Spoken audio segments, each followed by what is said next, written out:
Imagine that you have a discussion with your father about an important issue and you somehow disagree with him.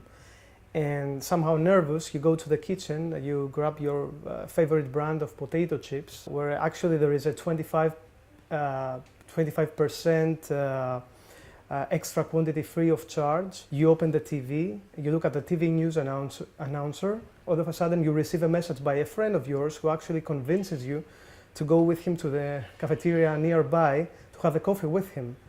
So if you think about it, if you closely look at the story, it can happen to everybody's life.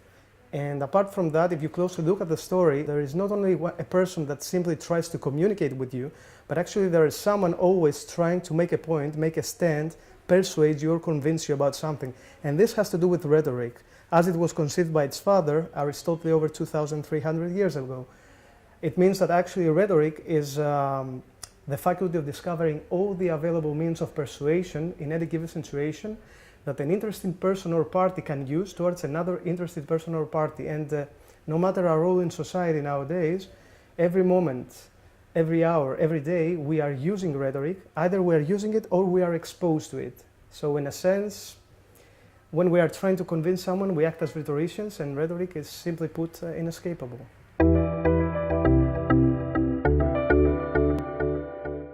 There is a deep association between rhetoric and marketing, actually. If we take a close look at Professor Kotler's definition of marketing, what is marketing exactly? Marketing is about creating value for the customer, building a strong relationship with him in order to finally capture some value from him.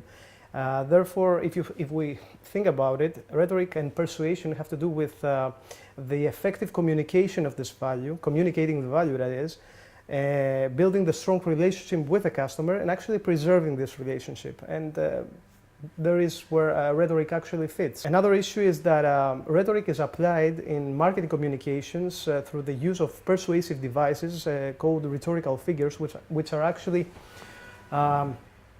artful arrangements of words or phrases or meanings of phrases or visuals that can be applied either verbally or visually in advertising. And there are quite many, and they work somehow differently. Just in order to give some examples, let us take Nestlé's Kit Kat classic slogan, have a break, have a Kit Kat. This is a classic rhetorical figure called anaphora, which means actually the use of a specific word at the beginning of successive clauses. Or for example, let us take usual brand names like Coca-Cola or Dunkin' Donuts. They use the same letter at the beginning of successive words, and this is another rhetorical figure called alliteration. Or for example, I'm the bullet in the chamber. This is a classic slogan by Nike.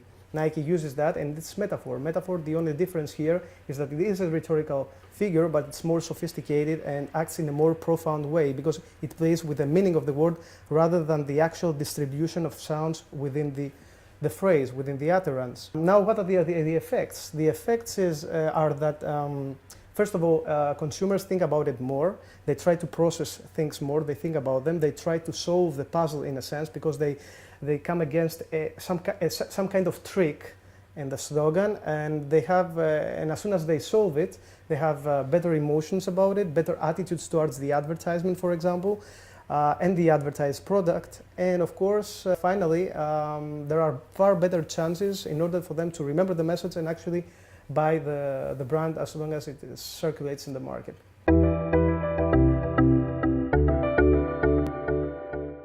Now, my research is driven by a specific question. Can rhetoric be always effective in marketing communications, and what are its limits of effectiveness? Actually, what would happen if we used rhetoric in a controversial advertising context, for example, advertising context that use some kind of controversy in their content, like a sexual image or a violent image and so forth? Can actually rhetoric surpass controversy?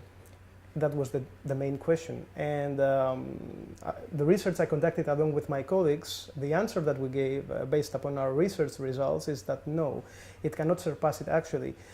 In fact, if we are using violence in advertising, rhetoric is insufficient in order to generate some kind of positive responses, and this is independent to consumers' gender. That is, both men and women actually react negatively to rhetoric used in violent advertising. But actually this doesn't happen in sex appeal advertising, that is, advertisements that use sex in order to attract consumers. And this is because men seem to be more receptive than women towards the use of rhetoric in such kind of contexts.